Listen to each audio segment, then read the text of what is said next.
Hi friends, good morning. పుదీనా టమాటా వేరుశనగ పప్పుతో పచ్చడి ఎలా చేయాలో చూద్దాం.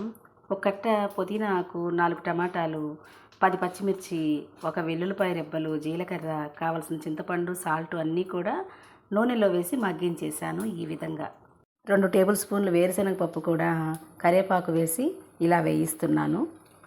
ముందుగా వేరుశనగ పప్పు విడిగా మిక్సీ పట్టుకుందాం. ఇలా బద్దలుగా పట్టుకున్నాక మిగిలిన మిశ్రమాన్ని కలుపుదాం. పచ్చడి తాలింపు వేసుకుందాం ఫ్రెండ్స్. కొంచెం ఇంగువ కూడా వేస్తున్నాను. తాలింపు చక్కగా వేగిపోయింది ఫ్రెండ్స్.